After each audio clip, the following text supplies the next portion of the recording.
ਅੱਜ ਦੀਆਂ ਖਬਰਾਂ ਵੱਲ ਚੱਲੀਏ, ਜਿੱਥੇ ਇੱਕ ਪਾਸੇ ਈਰਾਨ ਤੇ ਅਮਰੀਕਾ ਜਿਹੜੇ ਫਸੇ ਹੋਏ ਹੈਗੇ, ਜੰਗ ਲੱਗੀ ਹੋਈ ਆ ਤੇ ਉੱਥੇ ਅੱਜ ਯੂਐਸ ਦੇ ਜਿਹੜੇ ਨੇਵੀ ਸੈਕਟਰੀ ਆ ਫੀਲਨ, ਉਹਨਾਂ ਦੀ ਛੁੱਟੀ ਕਰ ਦਿੱਤੀ ਗਈ ਹੈਗੀ ਆ। ਡਿਫੈਂਸ ਸੈਕਟਰੀ ਪੀਟ ਹੈਗਸਥ ਉਹਨਾਂ ਨੇ ਇਹ ਦੱਸਿਆ ਹੈ ਵੀ ਫੀਲਨ ਨੂੰ ਰਿਜ਼ਾਈਨ ਕਰਨਾ ਚਾਹੀਦਾ ਹੈਗਾ ਇਮੀਡੀਏਟਲੀ, ਨਹੀਂ ਤਾਂ ਉਹਨੂੰ ਫਾਇਰ ਕੀਤਾ ਜਾਊਗਾ। ਦੋ ਸੋਰਸਿਸ ਕਹਿੰਦੇ ਫੈਮਿਲੀਅਰ ਵਿਦ ਦ ਮੈਟਰ ਇਹ ਦੱਸ ਰਹੇ ਹੈਗੇ ਆ। ਪੈਂਟਾਗਨ ਦੇ ਮੁਤਾਬਕ ਵੀ 6 ਸੋਰਸਿਸ CNN ਨੂੰ ਦੱਸ ਰਹੇ ਹੈਗੇ ਆ ਵੀ ਜੋ ਨੇਵੀ ਸੈਕਟਰੀ ਆ ਜੌਨ ਫੀਲਨ, ਉਹ ਰਿਜ਼ਾਈਨ ਕਰਨ ਜਾ ਰਹੇ ਹੈਗੇ ਇਮੀਡੀਏਟਲੀ।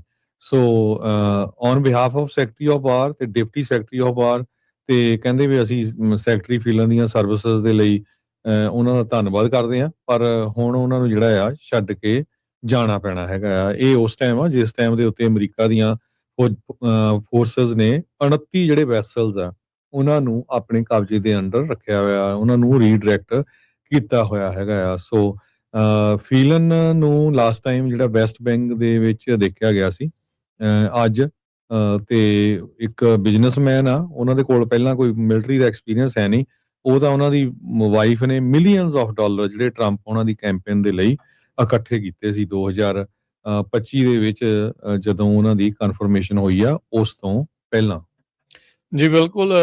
ਸੋ ਸੈਕਟਰੀ ਨੇਵੀ ਦੇ ਆ, ਸੋ ਜਿੱਦਾਂ ਨੇਵੀ ਨੇ ਬਲੌਕੇਡ ਲਾਇਆ ਹੋਇਆ ਇਸ ਟਾਈਮ।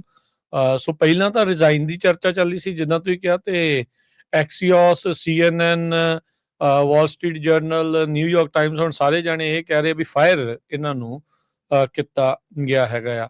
ਅਜੇ ਵੀਕ 2 ਵੀਕ ਹੀ ਹੋਏ ਆ ਲੜਾਈ ਦੇ ਦਰਮਿਆਨ। ਚੀਫ ਆਫ ਆਰਮੀ ਉਹਨਾਂ ਨੂੰ ਵੀ ਬਾਹਰ ਦਾ ਰਸਤਾ ਜਿਹੜਾ ਉਹ ਦਿਖਾਇਆ ਗਿਆ ਸੀ। ਉਹ ਵੀ ਜਿਹੜੇ ਚਲੇ ਗਏ ਜਦੋਂ ਅਮਰੀਕਾ ਜਿਹੜਾ ਹਰਜੋਤ ਸਿੰਘ ਜੀ ਇੱਕ ਲੜਾਈ ਦੇ ਵਿੱਚ ਲੱਗਾ ਹੈ, ਤੇ ਦੋ ਟੌਪ ਦੇ ਮਿਲਟਰੀ ਦੇ ਜਿਹੜੇ ਕਮਾਂਡਰ ਕਹਿ ਲਓ ਜਾਂ ਟੌਪ ਦੇ ਜਿਹੜੇ ਲੀਡਰ ਆ, ਉਹਨਾਂ ਨੂੰ ਬਾਹਰ ਦਾ ਰਸਤਾ ਜਿਹੜਾ ਉਹ ਦਿਖਾਇਆ ਗਿਆ ਹੈਗਾ ਆ। ਸੋ ਕਹਿੰਦੇ ਵੀ ਜਿਹੜੇ ਫੀਲਨ ਆ ਉਹ ਅੰਡਰਸਟੈਂਡ ਨਹੀਂ ਕਰ ਪਾ ਰਹੇ ਸੀਗੇ ਵੀ ਇਹ ਬੌਸ ਨਹੀਂ ਹੈਗੇ ਖੁਦ।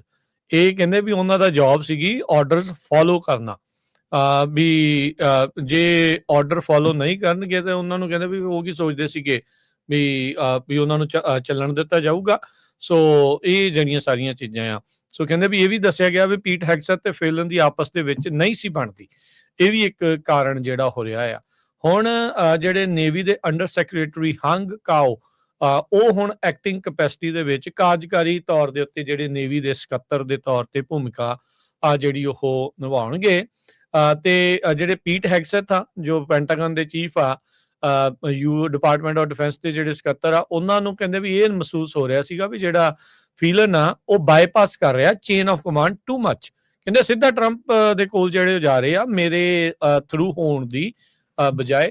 ਸੋ ਇਹ ਇਹਨਾਂ ਦੀ ਜਿਹੜੀ ਫਾਇਰਿੰਗ ਇਸ ਮੌਕੇ ਜਿਹੜੀ ਉਹ ਆਈ ਆ।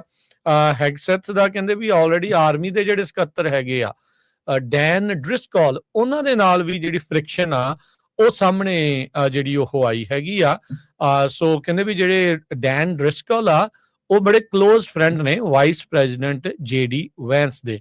ਸੋ ਟਰੰਪ ਪ੍ਰਸ਼ਾਸਨ ਦੇ ਵਿੱਚ ਜੋ ਇਸ ਟਾਈਮ ਉਥਲ ਪੁਥਲ ਚੱਲ ਰਹੀ ਹੈ, ਕੱਲ ਲੇਬਰ ਦੀ ਸਕੱਤਰ ਆਪਣੇ ਬਾਡੀਗਾਰਡ ਦੇ ਨਾਲ ਜਿਹੜੇ ਉਹ ਸੰਬੰਧਾਂ ਨੂੰ ਲੈ ਕੇ, ਸ਼ਰਾਬ ਵਾਲੀ ਗੱਲ ਨੂੰ ਜਿਹੜੀ ਉਹ ਲੈ ਕੇ ਉਹਨੂੰ ਬਾਹਰ ਦਾ ਰਸਤਾ, ਇੱਕ ਜਿਹੜੀ ਉਸਦੀ ਆਲਰੇਡੀ ਇਨਵੈਸਟੀਗੇਸ਼ਨ ਇੰਟਰਨਲ ਚੱਲ ਰਹੀ ਸੀ ਉਹਦੇ ਕਰਕੇ ਉਹਨੂੰ ਅਸਤੀਫਾ ਦੇਣਾ ਪਿਆ। ਕ੍ਰਿਸਟੀ ਨਿਓਮ ਦਾ ਰੌਲਾ ਪੈ ਰਿਹਾ ਆ, ਕੈਸ਼ ਪਟੇਲ ਦਾ ਰੌਲਾ ਜਿਹੜਾ ਉਹ ਪਿਆ ਆ, ਤੇ ਹੁਣ ਜਿਹੜੇ ਆਰਮੀ ਦੇ ਵਿੱਚ ਜਿਹੜੀਆਂ ਸ਼ਾਖਾਵਾਂ ਆ ਉਹਨਾਂ ਦੇ ਜਿਹੜੇ ਟੌਪ ਦੇ ਲੀਡਰ ਆ ਉਹਨਾਂ ਦੀ ਵੀ ਜਿਹੜੀ ਆ ਉਹ ਰੌਲਾ ਰੱਪਾ ਇਸ ਦੇ ਵਿੱਚ ਚੱਲ ਰਿਹਾ। So not all is not that good. ਸੋ ਆਪਾਂ ਓਵਰਆਲ ਜਿਹੜਾ ਉਹ ਕਹਿ ਸਕਦੇ ਆ, ਪਰ ਦੇਖਦੇ ਆ ਕਿਉਂਕਿ ਇਹ ਸਾਰੇ ਜਿੰਨੇ ਵੀ ਸਕੱਤਰ ਹੁੰਦੇ ਆ ਹਰਜੋਤ ਸਿੰਘ ਜੀ ਪ੍ਰੈਜ਼ੀਡੈਂਟ ਦੀ ਡਿਸਕ੍ਰੈਸ਼ਨ ਦੇ ਉੱਤੇ ਹੁੰਦੇ ਆ ਵੀ ਉਹ ਬੰਦੇ ਜਿਹੜੇ ਲਾਉਣੇ ਆ ਜਿਹੜੇ ਕਿ ਉਹਨਾਂ ਦੇ ਆਰਡਰਸ ਨੂੰ ਪ੍ਰੈਜ਼ੀਡੈਂਟ ਦੇ ਨਾਲ ਜਿਹੜੀ ਤਵੱਕੋ ਵੀ ਰੱਖਣ। ਤੇ ਇਵੈਂਚੁਅਲੀ ਜਿਹੜੀ ਇਹ ਚੀਜ਼ ਹੁੰਦੀ ਹੈ, ਜਿਹੜੇ ਅਮਰੀਕਨ ਲੋਕ ਆ ਉਹ ਸੋਚਦੇ ਆ ਵੀ ਸਹੀ ਨੂੰ ਸਹੀ ਤੇ ਗਲਤ ਨੂੰ ਗਲਤ ਜਿਹੜਾ ਉਹ ਕਹਿਣ ਦਾ ਮਾਦਾ ਵੀ ਜਿਹੜਾ ਉਹ ਰੱਖਣ। ਸੋ ਇਹ ਜਿਹੜੇ ਫੀਲਨ ਆ ਉਹਨਾਂ ਦੀ ਹੁਣ ਜਿਹੜੀ ਆ ਨੇਵੀ ਦੇ ਸਕੱਤਰ ਆ ਉਹਨਾਂ ਦੀ ਛੁੱਟੀ ਕਰ ਦਿੱਤੀ ਗਈ ਆ ਜਦ ਨੇਵੀ ਦਾ ਬਲੌਕੇਡ ਈਰਾਨ ਦੇ ਪੋਰਟਸ ਨੂੰ ਚੱਲ ਰਿਹਾ ਹੈ।